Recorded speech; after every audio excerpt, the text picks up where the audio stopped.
ఓం శ్రీ మహాగణాధిపతయే నమ. ఓం శ్రీ గురుభ్యో నమ. ఓం నమ శివాయ.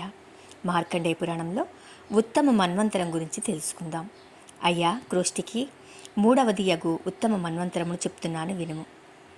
స్వయంభువ మనువు యొక్క వంశమునందు ఉత్తానపాదునకు ఉత్తముడను పుత్రుడు కలిగెను. ఆ ఉత్తముడు ధార్మికుడై పరాక్రమమున శ్రీ సూర్యుని కైవడి దుష్ట నిగ్రహము శిష్ట పాలనము చేయుచు బభ్రు కుమార్తె బహుళయను కన్యను వివాహమయ్యుండెను. కానీ ఆమె ఎల్లప్పుడూ భర్తను అవమానపరచుచుండగా ఆ రాజు కోపము కలిగి ఆ భార్యను అడవికి పంపించివేసెను. ఆమె సంతోషంగా అడవి అందు తిరుగుచుండెను. రాజు మాత్రము విచారం కలవాడై ఉండెను. ఈ విధముగా ఉండగా ఒకనాడు సుశర్మ అనే బ్రాహ్మణుడు రాజు వద్దకు వచ్చి, ఓ రాజోత్తమ, నేను నిద్రించుచున్న సమయమునందు ఎవ్వరో నా భార్యను అపహరించెను. నీవు రాజువు కాన నా భార్యను తెచ్చి ఇవ్వవలసిందని చెప్పెను. అందులకు రాజు, ఓ బ్రాహ్మణుడా, నీ భార్యను నేను ఎరుగను, ఆమె రూపమును చెప్పుము, తెచ్చి ఇచ్చేదను అన్నాడు. ఆ మాటలకు సుశర్మ ఇలా చెప్తున్నాడు. నా భార్యకు భయమును కలుగుజేయినట్టి కన్నులను, కురచ చేతులను, చిక్కియున్న ముఖమును కలిగి కఠినమైన మాటలను పలుకునట్టిదై ఉన్నది అని చెప్పెను. రాజు విని, ఓ బ్రాహ్మణుడా, అట్టి కురీపియగు భార్య నీకు ఎందుకు? యవ్వనవతియు రూపవతియు మంచి కులమునందు బుట్టి సుగుణములు కలిగి ఉన్న కన్యను నీకు తెచ్చి ఇచ్చేదను. అటువంటి కన్యను పరిగ్రహింపుమని చెప్పెను. ఆ మాటలు విని సుశర్మ, రాజశ్రేష్ఠ, నా భార్య ఎటువంటిది అయినను విడువతగదు. నా భార్యను నేను కాపాడుట ధర్మము. భార్యను విడిచినవాడు కులమును సంకరము చేసిన వాడగును. అందువలన నరకము సంభవించును. భార్య లేనివాడు నిత్యకర్మలు చేసినను నిష్ప్రయోజనములగును. కావున నా భార్యను నాకు తెచ్చి ఇమ్ము అనెను. ఆ మాటలను విని రాజు ఇలా చెప్తూ ఉన్నాడు. ఓ బ్రాహ్మణుడా, నేను నీ భార్యను తీసుకుని వచ్చేడు పర్యంతము ఇచ్చట నుండుము అని చెప్పి రథం ఎక్కి అరణ్యములు, గుట్టలు, మెట్టలు మొదలగు ప్రదేశంబులు తిరిగి ఎచ్చటను గానక కడకు ఒక గృహం వద్ద పద్మాసీనుడై తపంబు చేయుచున్న ఋషిని చూసి సమీపమునకు వెళ్ళి వినయమున నమస్కరించెను. ముని సన్మానం చేసి అర్ఘ్యమును పాద్యాదులను ఇవ్వక, ఓ రాజేంద్ర, నీవు వచ్చుటకు కారణం చెప్పుము అని అడిగెను. ఆ మాటలు విని రాజు, మునికుల సంభవ, సుశర్మ అను బ్రాహ్మణుని భార్యను ఎవరో అపహరించెను. ఆమెను వెదుకుచూ ఇచ్చోటకు వచ్చి తిని అభ్యాగతి నగు నాకు అర్ఘ్యాదులను ఇవ్వకుండుటకు కారణమేమి అని అడిగెను. రాజా, నీవు స్వయంభువ మనువు వంశమునందు పుట్టియు భార్యను విడిచితివి. భార్య లేనివాడు వైదిక కృత్యములకు పనికిరాడు. భార్య రూపవతి అయినను కాకపోయినను, దుర్మార్గురాలు అయినను విడువరాదు. ఇది పురుష ధర్మం. పత్ని సమేతుడై కర్మలను చేయవలను. లోక ధర్మములను కాపాడునట్టు నీవే అధర్మమును చేయుచుంటివి. కావున నీకు అర్ఘ్యమును ఇచ్చుటకు న్యాయము కాదని నిన్ను పూజించుట మానితినని ముని చెప్పెను. ఆ మాటలకు రాజు, మునిపుంగవ, అది అటుల నుండనిమ్ము. బ్రాహ్మణుని భార్యను ఎవడు అపహరించెనో ఎచ్చట నుండదో చెప్పుము అని కోరెను. ముని చెప్తూ ఉన్నాడు.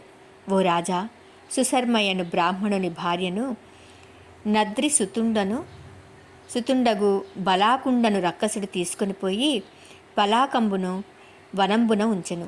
అచ్చటికి పొమ్ము అని చెప్పి ఆ విప్రుని భార్యను తెచ్చి బ్రాహ్మణునికి ఇచ్చితివేని నీ పాపంబులు అన్నీ నశించిపోవనని చెప్పెను. ఉత్తానపాదుని పుత్రుడు రథముని ఎక్కి ముని చెప్పిన ప్రకారము పలాక వనమునకు వెళ్ళి వెదుకుచూ మారేడు పళ్లను తినుచున్న యువతిని చూసి, మగువా, ఈ వనంబునకు ఎటుల వచ్చితివి? నీ భర్త సుశర్మ కాదా? నీ సంగతి చెప్పుము అని అడిగెను. ఆమె ఇలా చెప్తూ ఉన్నది. ఓ రాజా, నేను అతిరాత్రుండని పిలువబడు బ్రాహ్మణుని పుత్రికను. విశాల నేత్రుండును సదాచార సంపన్నుడును అయిన సుశర్మయను బ్రాహ్మణుని భార్యను. నేను నిద్రించుచుండగా బలాకుండను రాక్షసుడు నన్ను ఇచ్చటకు తెచ్చినాడు అని చెప్పెను. ఆ మాటలకు రాజు, అమ్మా, నిన్ను తీసుకుని వచ్చిన రాక్షసుడు ఎక్కడున్నాడు? వాని సంగతి చెప్పుము. నీ భర్త నన్ను ప్రార్థించుటచే నిన్ను తీసుకుని వెళ్ళుటకు వచ్చి తినని చెప్పాడు. అంతటా ఆమె, రాజా, వాడు ఈ అడవి మధ్యమునందు సంచరించుచుండును అని చెప్పింది. రాజశేఖరుడు ఆ మాటలను విని రాక్షసుడు తావునకు వెళుచుండగా ఆ రక్కసుడు ఎదురుగా వచ్చి నమస్కారములు సల్పుచు అనేక విధముల ప్రార్థించుచు దగ్గరకు వచ్చి, నన్ను అనుగ్రహింపుము, నీకు సేవకుడనే ఎందును, నేను ఇచ్చేడు అర్ఘపాద్యాదులను స్వీకరింపుము, ఈ ఆసనమును కూర్చుండుమని కోరెను. ఆ మాటలు విని రాజు సంతోషించి ఇట్లని చెప్పెను. రాక్షసోత్తమా, నీవు సుశర్మ భార్యను ఆహారముగా తెచ్చితివా? అటులైన ఏలా ఆమెను భక్షించి ఉండలేదు అని అడిగాను. ఆ మాటలకు రాక్షసుడు, ఓ రాజశ్రేష్ఠ, నేను మనుష్యులను భక్షించువాడను కాను. మానవులు చేయు పుణ్యపాపములను భక్షించెదను. పుణ్యమును హరించిన మనుష్యులు దుర్మార్గులగుదురు. దుష్కృతమును హరించిన సుగుణ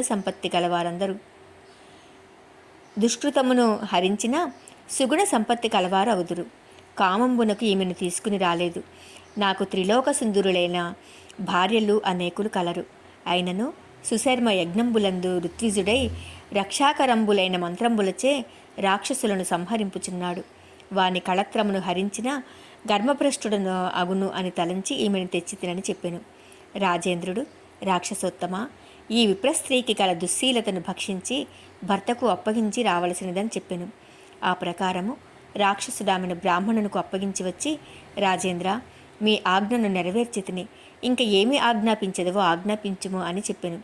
ఆ మాటలను రాజు విని, రాక్షసోత్తమ, నేను తలంచినప్పుడు రమ్ము అని చెప్పి తాను త్రికాలజ్ఞుడను మునికడకు వచ్చి సుశర్మ భార్య వృత్తాంతమును సర్వము చెప్పెను. ఆ మాటలను ముని విని, రాజోత్తమ, నీ మనోగత విషయములన్నిటినీ తెలుసుకుంటుని. భూలోకమునందు ధర్మ, అర్థ, కామ, మోక్షములను సంపాదించుటకు భార్య కారణము. భార్య లేనివాడు కర్మహీనుడగును. భర్త లేని స్త్రీ విధవ స్త్రీ అయి నిరర్థకతను పొందును. భార్యను భర్తయు, భర్తను భార్యయు సదా రక్షించుకొనుచు విడిచియుండక ఉండవలెనని చెప్పెను. అంతట రాజు, మునికులోత్తమ, నా యందు ఏ మాత్రమును తప్పు లేకుండగానే నా భార్య అతి పరుషవాక్యముల చేత నన్ను తోలనాడుచుండును. ఆ కఠిన వాక్యములను వినజాలక నేను నా భార్యను అడవికి పంపించి వేసి తిని ఆమెను విడనాడి విరహమును భరించలేక పిచ్చివాని వలె ఇటులా సంచరించుచున్నాను. ఆమెను అడవియందు మృగమ్ములు భక్షించియుండునని చెప్పెను. ముని ఇలా చెప్పాడు, రాజేంద్ర, నీవు అటుల పలుకకుము. నీ భార్య పాతాళలోకమున ఉన్నది. నీకు తెలియక అట్లా పలుకుచున్నావని చెప్పెను. ఆ మాటలకు రాజు ఆశ్చర్యమును పొంది, మునికులోత్తమ, నా భార్య పాతాళలోకమునకు పోవుటకు ఏమి కారణమున్నది? ఆ తావున పాతివ్రత్యంపు తప్పకుండా నడుచుచున్నదా? ఆ వృత్తాంతంను వివరింపము అని చెప్పవలసిందని కోరాడు. మునిలా చెప్తూ ఉన్నాడు, ఓ రాజేంద్ర, పాతాళలోకమునందు పాలపోతకుండు అను ఒక నాగరాజు కలడు. అతడు భూలోకమునకు వచ్చి అడవి యందు సంచరించుచు నీ భార్యను చూసి పాతాళమునకు తీసుకుని వెళ్ళాడు. అతనికి మనోరమయను భార్యయు నందాయను కుమార్తెయు కలరు. నాగరాజు నీ భార్యను కుమార్తెకు అప్పగించి తనకు స్వాధీనమయ్యి భార్యయగునట్ల చేయుమని చెప్పెను. ఆ మాటలు కుమార్తె విని, తండ్రి, నీకు పరకాంతలను కోరి బుద్ధి తగదు, మహాపాపం సంభవించునని చెప్పెను. ఆ మాటలకు తండ్రికి కోపం వచ్చి, నీవు నాకు బుద్ధి చెప్పితివిగానా, నీవు మూగదానివి కమ్మని శాపమును పెట్టెను. అది మొదలు నీ భార్యకు నంద చెలికత్తయ్యే తిరుగుచున్నదని చెప్పెను.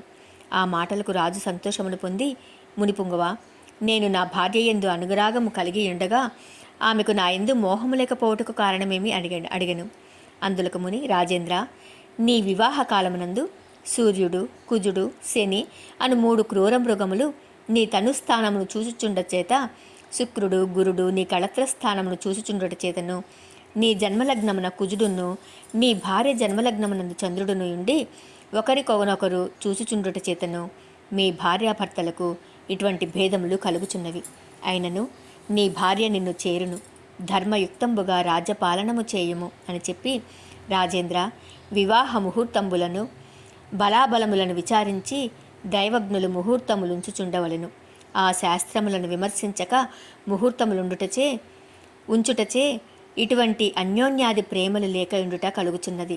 ప్రతి దైవజ్ఞులు ఈ నియమములను ముఖ్యముగా గమనించవలెను. లగ్నాష్టమం 12 బాణసూర్యే, చంద్రాష్టమం 12 లగ్నచంద్రే, భౌమే చతుసప్త శరాంకరంధ్రే, షష్టత్రయం 12 శుక్రే చ షష్టాష్టమ 12 చ, లగ్నాష్టమ 12 పంచమంచే, 12 లగ్నే యతిరష్టరాహు, వివాహకాలే యతిలగ్నకేతు, పాణిగ్రహే మృత్యుదం స్యాత్ అని శాస్త్రంబులు చెప్పుచున్నవి. మునిసత్తముడు చెప్పగానే రాజశ్రేష్ఠుడు త్రికాలగ్నమునికి నమస్కరించి రథంబునెక్కి తన పురంబునకు వచ్చి సుశర్మయను బ్రాహ్మణుడు భార్యాయుక్తుడయుండుటను చూసి సంతోషమును పొంది నమస్కరించి నిలుచుండెను. సుశర్మ రాజును చూసి మహదానందము పొంది, ఓ రాజోత్తమ, నీ పరిపాలనా సామర్థ్యమును నా భార్యను తెచ్చి నాకు ఇచ్చితివి. అందువలన నా నిత్య వైదిక కర్మలు శాస్త్రోక్తంగా జరుగుచున్నవి. అందువలన కృతార్థుడనైతిని అని స్తోత్రములను చేసి, రాజేంద్ర, నీ భార్య నీ సన్నిధిని లేకుండుట ధర్మము కాదు. నీ భార్యను అరణ్యముకు పంపించి వేసితివి. అందువలన ఆమెను అడవి మృగములు తినియుండునని లోకులను నీవును అనుకొనుచుందురు. అట్లు జరుగుటయే యథార్థమైన వేరొక భార్యను వివాహం చేసుకుని గృహస్థు ధర్మం కాపాడము. నీవు విరక్తి కలిగి ఉండుట న్యాయము కాదు. పురుషులకు నిత్యకర్మలకు లోపము రాకుండునట్లా రెండవ వివాహము ఏర్పడి ఉన్నది. నీవు భార్య లేకుండుట వలన ధర్మశాస్త్రములను తిరస్కరించిన వాడవగుదువు. స్త్రీలకు అగ్నిహోత్రాది నిత్యకర్మలు లేకుండుట వలన రెండవ వివాహము నిషేధింపబడి ఉన్నది. పురుషులకు అలా కాదు. ముఖ్యముగా భార్య సాన్నిధ్యమునందు ఉండగా అగ్నిహోత్రాదులను చేయవలనని అనేక విధములుగా శాస్త్రములు చెప్పుచున్నవి. రాజా, నీవు గృహస్థు ధర్మమును కాపాడుమని అనేక విధములుగా సుశర్మ చెప్పెను. ఆ మాటలు విని రాజు, ఓ విప్రపొంగవా, నా భార్య అరణ్యమునందు మృతిని పొందలేదు, పాతాళ లోకమునందు పాతివ్రత్య నియమమును జరుపుచున్నదని త్రికాలజ్ఞ మునిపుంగవుడు చెప్పియున్నాడు. ఆమె నాయందు అనుకూలముగా లేకుండట చేతనే కదా ఈ విధముగా జరిగినది అని చెప్పెను.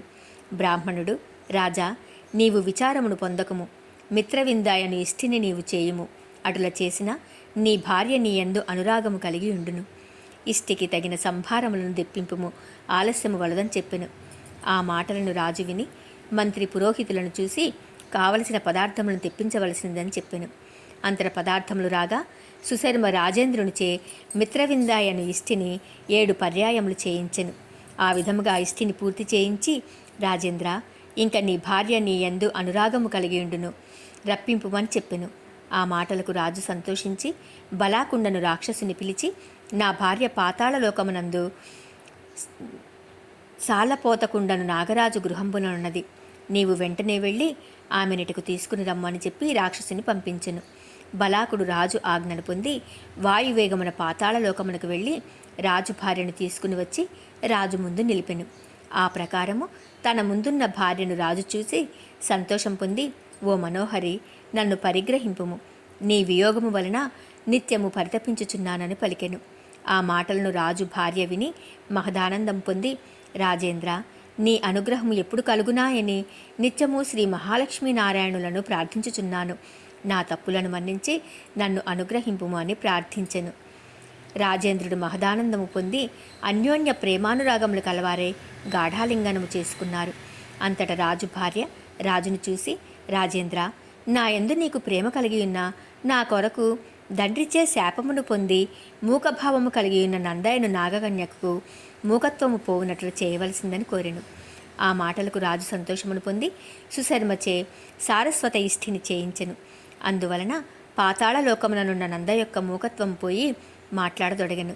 అచ్చటనున్న వారందరూ ఆశ్చర్యమును పొందిరి.